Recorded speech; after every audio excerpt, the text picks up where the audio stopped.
All right, perfect. Good afternoon, everyone. Coach, why don't you begin with an opening statement? Yeah, great to be here today. Excited for homecoming week. Awesome to be a part of such an awesome tradition that started in 1911 with Coach Brewer and what has now become homecoming, which is celebrated across high schools and colleges everywhere in the United States. So really fortunate for us to be a part of this game and have the opportunity to experience all of those great traditions this week. You know, to recap last week's game, I'm really proud of our team and the response that they had. I thought that they came out and started fast on both sides of the ball, showed their commitment to each other and playing for each other and not playing for external factors, whether that was crowd size, stadium size, or anything like that. Those guys came out, started fast, defense 3-and-out, offense, scored touchdowns on the first 3 drives, and then they responded throughout the game after the fake punt with Corey Flagg's interception and turning what would be, offensive points for them into offensive points for us. And then really proud of the young guys who got the opportunity to play for the way that they came in and contributed. A lot of firsts for a lot of those guys. So again, proud of our football team. Got a very difficult challenge this week. I think Auburn is a very dangerous football team. When you look at the statistics that they have on both sides of the ball, there's really only one glaring weakness that they've had, and it shows up in all their losses, which is turnovers. Other than that, they've played well enough to win football games, and I think they were very talented on both sides of the ball. Offensively, they've got elite wideouts, they've got elite running back, they've got talented tight ends.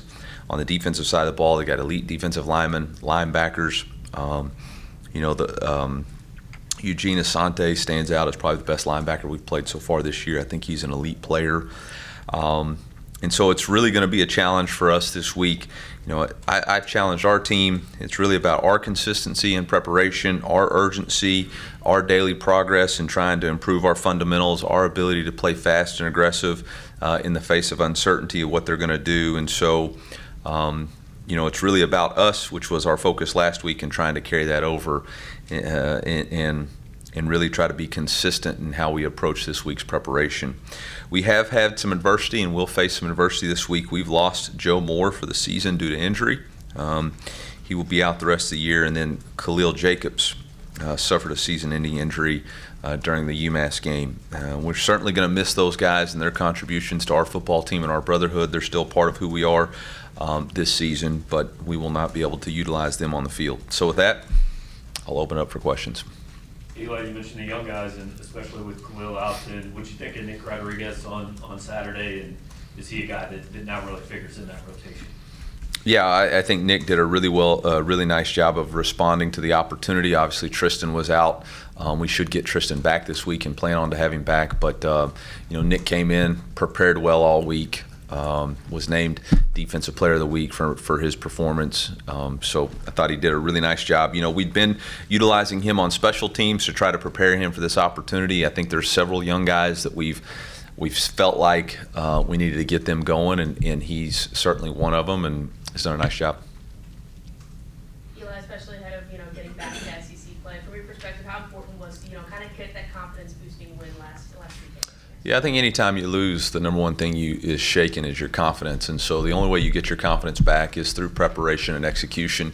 I think our guys can rely on the way that we prepared last week and then how we went out and performed from an execution standpoint. I think it was one of our cleanest games from an MA assignment standpoint. And so now we've got to carry over to a whole new challenge, very difficult schemes on both sides of the ball. Coach Freeze's RPO game is really good. Coach Durkin's multiplicity on the back end, 3 safety defense, odd structure, 4-down structure, multiple pressures is extremely challenging for our team. And so for us, we got to go back to, okay, this is how we prepare so that we can execute. Coach, we've seen Mitch Walters get some time in that left guard. What did you like from him and Caden splitting snaps at left guard? Can we see more of Mitch Walters later in the year? I think we're going to see more of Mitch Walters throughout. We just feel like from an offensive line standpoint, we got to create competition to get the best. I mean, Caden rotated and ended up grading the highest and was named Offensive Lineman of the game. So he responded well to the challenge. But Mitch can really play 3 positions for us. He can play right guard and rotates with Cam. He can play left guard and he can play right tackle. And so, he provides a lot of position flexibility. He's a big body who's played a ton of football in this league. He gets great movement at the line of scrimmage.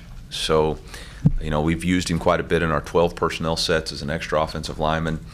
So he's somebody that we definitely could see rotating in the game. Coach, is there anybody else you would expect to see maybe step into that competition line-wise besides Mitch Walters? Not at the moment. Coach, it looks like you guys were running a lot of 2 tight end sets this week. Is that something that we can expect going forward for the It depends on matchups, and we just felt like there were some things that we saw in preparation that depicted some better run game for us. It's the first time really both Jordan and Brett and Tyler have all been healthy at the same time, and so we felt like that room's always been a weapon for us, but it just hasn't been healthy the way we wanted it to, and so that's a part of the game that we can get into if we need to create matchups. The play late in the game where Brady got Brett down the middle, obviously Brett hasn't been healthy for a little bit, but is that the type of thing that's really good to see in this offense with the tight end? Yeah, absolutely. I think, really the last – well, if you want to get into it, going into that drive where Josh Manning scored, I got on the headsets and told this offensive staff that we weren't going to run the ball again. I wanted to see us develop some chemistry and continuity within the pass game. I didn't anticipate that we'd score on the first play, which was great, but also disappointing because we were wanting to really just kind of continue to work out the kinks, and so that next drive was actually I think the next drive was a punt, and then the next drive we were able to get some throws, and whether it was Brett or whoever, it was a concept design that I think they ended up playing cover 2, and we took the middle of the field. So it was just great that the players and the quarterback were on the same page and connected on it. Talked in the offseason about Josh Manning's work in the offseason. Has his on-field production maybe earned his way into some more playing time? I think he's played a lot. I don't, the Texas A&M game. On that morning, he felt like his hamstring was really tight and couldn't give us what we needed. He was actually supposed to start as the kick returner in that game, and because of a tight hamstring, wasn't able to go. I think he ended up only playing 5 snaps. So that was an injury issue. But I think he's played a lot. We rotate a lot of wide receivers. We get criticized for playing too many wide receivers because Luther's not on the field. Now we're wanting other guys to get more. So, I can't make everybody happy on that, but I would say Josh has earned what he's gotten, and he does a great job with his opportunity. And I think the only people concerned with that stuff are outside the building. I think inside the building, our guys really were fired up for both Brett and Josh and their opportunities, and they all know that they got plays within the game plan that they're designed for, and take advantage when they get them. How did you like the rotation between Nick Deloach and Toriano at corner again? I liked it fine. I liked it fine. The performances in the secondary allowed you to bring the pressure you would like up front? Have the performances in the secondary allowed us to get the secondary up front? Well, not the way we want to in the game. Obviously, there was a couple of third downs that they converted where we were bringing pressure and we weren't able. We got to time up where we get the pressure there and the coverage is tight, or there was one on the field goal drive where we brought pressure and we were trying to punch out and we gave up a boundary glance, which is probably the staple of Coach Freeze's offense. So that was really concerning. So no, the timing of those things are not where we want them to be, but we'll go back to work. Coach, even as Luther's counting stats may not be on pace to achieve what he did last year, what have you appreciated about his efforts in these first 6 weeks, both as a player and as a leader as well? Phrase the first part of that question again. Oh, even as his counting stats may not be on the same pace as last year, what have you appreciated about his efforts through 6 weeks, both as a player and a leader? I would say the first thing I've appreciated about Luther is that he does whatever we need him to do in order to win the football game, and he's contributed in every game significantly. Although the game against A&M, the play gets wiped out for 75 yards because of a penalty, I think he was effective in what his role was.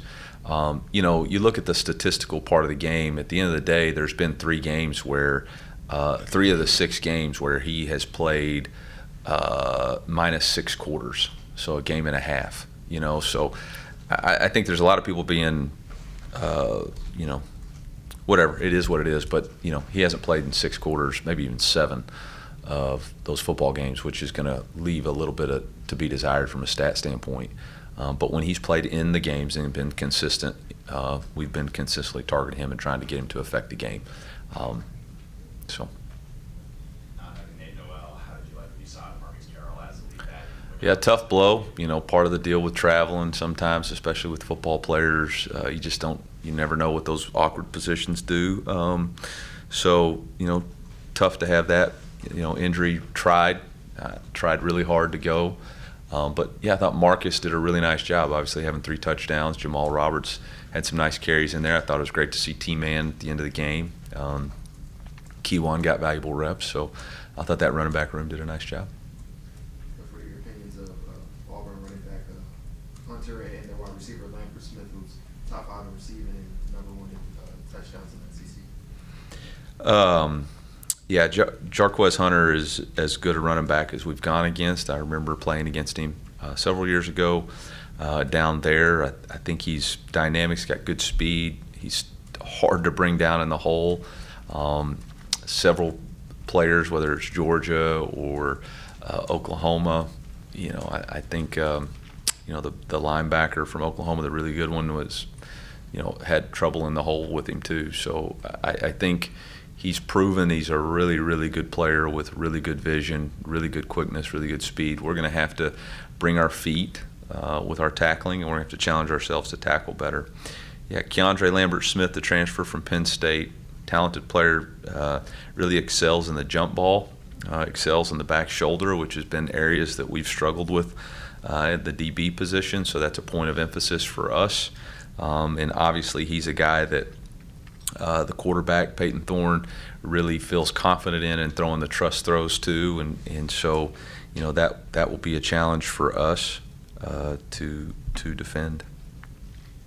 Eli, with the injuries to Khalil and Joe, obviously it's Khalil's last year. Is that a career-ending thing now, or do you think there are avenues? Khalil's last year? Does he have another year? Yeah, Okay. Khalil's first year was 2022, so Okay. he has one. I don't know if we could apply for a medical. That will have to come back because it was, I think, the first quarter of his 5th game. You know, I was going to make a joke about the NCAA, but they make themselves, so. So I don't know about that one. Okay. Coach, you coached that. Marcy's not. She didn't laugh at that joke. She's not pleased with that comment there. Coach, you were coaching at Auburn when they won the national championship. I was. What did you learn about establishing a winning program when you were there, in your time there? Yeah. Obviously, when I went there, I thought coaching college football was easy. I mean, we went 13-0, and you just get the 2 best players in college football, and you put them on your team, and you win. You know, that's what Cam Newton and Nick Farley did for us. But, you know, outside of those 2, there was a really strong team spirit, you know, and I thought Cam Newton was one of the best leaders that I've ever seen in a locker room, of holding the team together. We faced a lot of adversity. He faced a lot of personal adversity, whether it was criticism of play in his first couple of games or even with the other stuff that occurred throughout the year. But he stayed steady. Performance kept improving. And I thought he did a really nice job of making sure everybody enjoyed playing with him. And, you know, as far as building a team, I thought Coach Chiswick, Coach Roof, Coach Malzahn, as coordinators, really did a nice job working together. Low ego, high output approach. And a lot of the foundational stuff that we do in our program now, I learned from, you know, Coach Chiswick and Coach Malzahn, and that was a great season. Anything else for Coach? Coach, you mentioned Eugene Asante as a player to watch for earlier in the year against Buffalo. Sean Dolak was another linebacker who was a very impactful player. What did you learn about how to mitigate that defensive impact from a linebacker in that game that you can use against Auburn? It's a great question.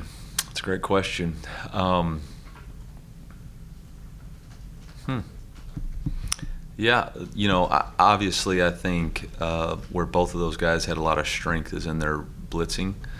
They do a really nice job of using Asante in their blitz packages, which Buffalo did too. And so, we're going to have to figure out if we want to use 5-man protection to try to get the 5th guy out and make them cover, or do we, keep him in the backfield and match him up on the linebackers.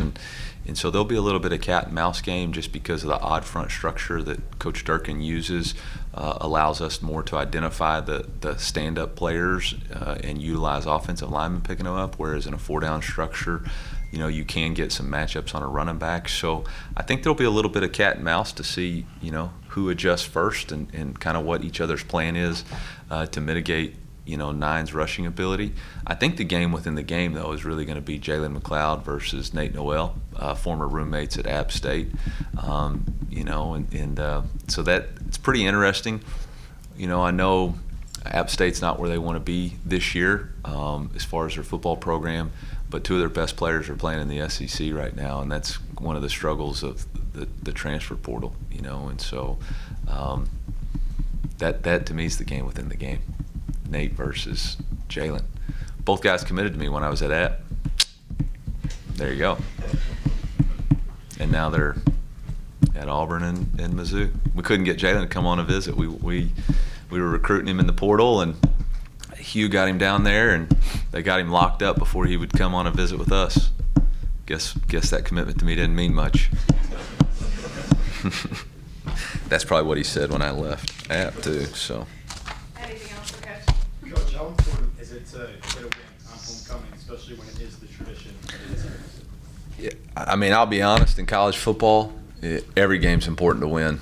There's nobody that gives you rest either way. So whether it's homecoming or the spring game or the spring scrimmage or fall scrimmage, there's always emphasis to win. Otherwise, there's going to be a lot of noise and criticism to it. So, it's an important game in our season. It's the most important game I've coached in because it's the next game. And it's an opportunity for our team to get ourselves back going in the right direction within the SEC. So it's going to be a very difficult game. We're going to need the fans to provide a home field advantage to create that 12th man on the field, because they're a really talented football team, and we need to force them into some uncomfortable situations, which I think the crowd can help us there. But it's a big game for us and a very difficult challenge for us.